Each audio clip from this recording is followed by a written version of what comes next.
Agora, 3h40, a gente fala agora de saúde aqui no estúdio CBN, isso porque a ANS, que é a Agência Nacional de Saúde Suplementar, autorizou nesta semana um reajuste de quase 7% nos preços dos planos de saúde individual e também familiar. Essa mudança vale já a partir de maio, retroativo, o mês de maio desse ano, até abril do ano que vem, para contratos de quase 8 milhões de beneficiários. Isso tem deixado muita gente preocupada, é um dos assuntos mais pesquisados aí nas redes sociais. E sobre isso a gente conversa agora com o Rogério Scarabel. Ele é advogado, ex-presidente da ANS e também sócio do escritório M3BS Advogados. Fala conosco sobre esse assunto. Rogério, boa tarde, tudo bem? Bem-vindo ao estúdio CBN. Olá, boa tarde, obrigado pelo convite. Boa tarde a todos que nos ouvem. Bom, Rogério, isso significa na prática que o plano de saúde aí de todo mundo vai aumentar a partir então deste mês? Na verdade, significa que a agência definiu um teto, ou seja, um limite para os planos individual e familiares em 6,91%. Então, pode ser inferior a esse, a operadora pode cobrar um percentual inferior a esse. E não é a partir de agora. Na verdade, esse percentual ele vigora a partir de maio de 2024 até abril de 2025. E o consumidor precisa ficar atento de que ele somente é aplicável na data do aniversário do seu contrato. Então, se ele fez lá um contrato, seu plano de saúde em janeiro, por exemplo, este 6,91% somente será aplicado em janeiro de 2025 e não imediatamente, tá? Outro ponto que eu poderia chamar a atenção, se você me permitir, é que também há o reajuste por faixa etária. Então, esse reajuste ele é uniforme, aplicado, esse limite ele é uniforme aplicado a todos os planos individuais, mas, ocasionalmente, um dos beneficiários pode estar dentro da sua faixa etária de reajuste por faixa etária. Então, pode acontecer que, na data do seu aniversário, no mês seguinte ao seu aniversário, haja cobrança também do reajuste de faixa etária. Então, se ele estiver nessa condição, ele pode ter 2 reajustes em um único ano. Nossa. Doutor Rogério, boa tarde. Eu queria saber sobre o plano da cobertura, do plano de saúde, porque às vezes esse preço sobe, o cooperado não, como é que diz? O beneficiário. O beneficiário, perdão, ele não consegue entrar, acompanhar esse reajuste, aí o plano pode tirar alguma coisa dele, fazer um pacote diferente. Isso existe ou não? Tem que acompanhar, o plano com esse aumento que vai chegar. Excelente pergunta. Só vou pedir licença para a gente dividir os assuntos para ficar mais fácil para nós compreendermos. Uma questão que condiciona o preço é o rol da agência, tá? O rol mínimo, o rol que ele oferece no contrato, isso é definido no preço, qual é a rede que ele está colocando nesse plano de saúde, nesse produto, qual é a abrangência desse plano de saúde, tá? Então, o que eu quero dizer com isso? Quando você fala de cobertura, a cobertura mínima obrigatória para absolutamente todos os planos regulados pela Agência Nacional de Saúde Suplementar são iguais. Então, eu não posso diminuir o preço e diminuir cobertura com isto, ok? Agora, quando eu falo, eu mudei de plano e eu estava me oferecendo para diminuir o preço. Isto pode acontecer em relação, por exemplo, à rede.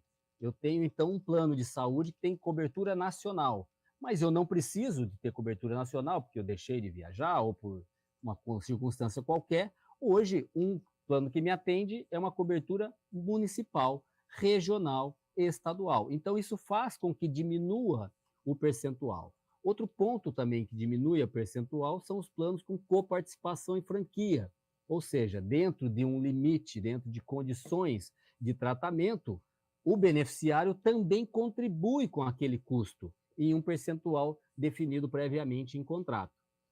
Então, isto pode acontecer de haver a diminuição, que a gente chama no mercado de downgrade, Olha, eu não consigo pagar, mas eu não quero ficar sem meu plano de saúde, então eu faço um downgrade, ou limitando rede, ou diminuindo rede, ou diminuindo região, e assim por diante, como eu expliquei. Mas, em hipótese alguma, independente do preço que foi comercializado, há diminuição de cobertura, salvo também uma outra exceção. Por exemplo, eu tinha um plano de saúde com cobertura de obstetrícia e eu agora pego um plano sem obstetrícia que pode ocasionar de ser mais barato.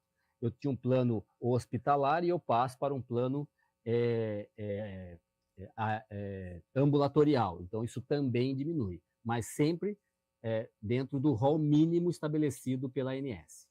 Agora, Rogério, o aumento máximo, então, que pode ser aplicado é de 6,91%, que foi o aprovado, né, pela ANS. Esse aumento pode ser, então, maior ou menor, dependendo da operadora e dependendo da faixa etária do beneficiário, é isso?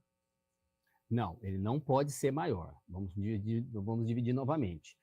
Para os planos individuais e familiares, para todo o país, para todas as operadoras e para todos os contratos individuais e familiares, o teto máximo aplicável é 6,91.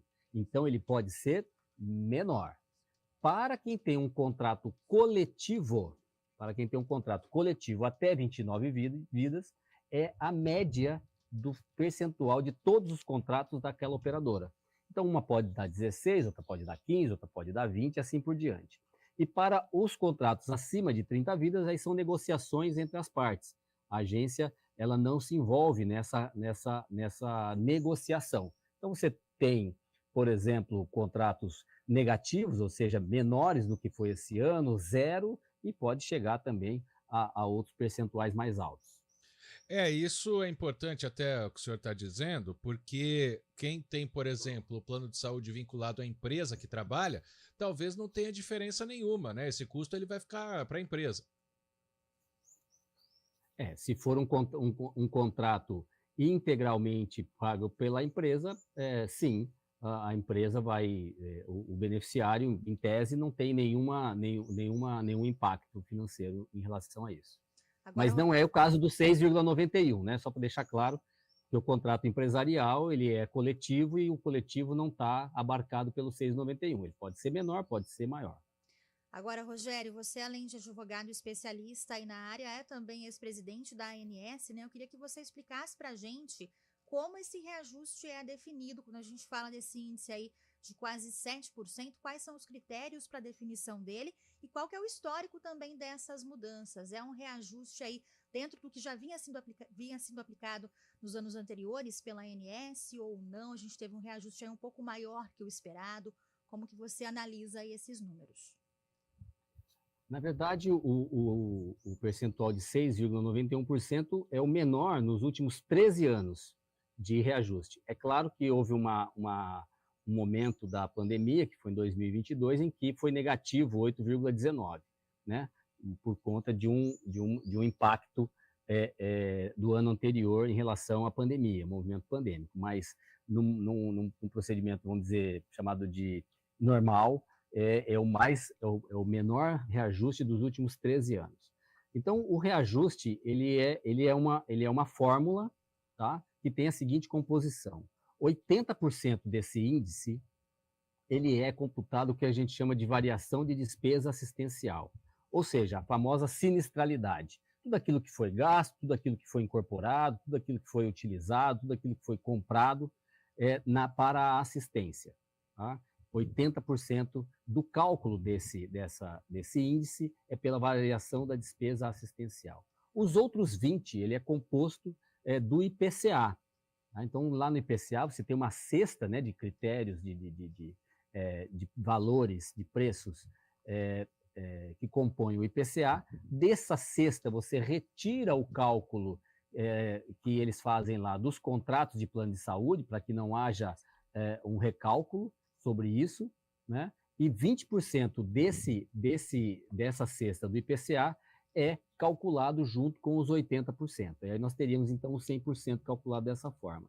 Esses valores da faixa etária, como você citou, não entram no cálculo, ou seja, eles são retirados da base de cálculo, porque senão haveria um duplo pagamento, né? Ou seja, eu pago no reajuste e depois eu pago na faixa etária. Então, eles são retirados E a agência aplica um fator que chama fator de ganho de eficiência, que também reduz o percentual para o beneficiário, para que a agência não seja uma mera repassadora de índices de custos, né? Então, ela precisa sempre estar em busca da eficiência para que, então, esse percentual seja suportável dentro da carteira. Então, é assim, esta é a metodologia básica, evidentemente, essa é a metodologia básica que compõe e que faz esse 6,91% para os planos individuais e familiares. Doutor Rogério, a gente está falando de valor, agora eu vou falar de contrapartida, pegando aqui a história do nosso ouvinte. O plano dele foi vendido, triplicaram os benefícios, vários médicos saíram, fica lá pelo menos 4 horas para ser atendido, vai marcar uma consulta só depois de 90 dias. É um plano familiar.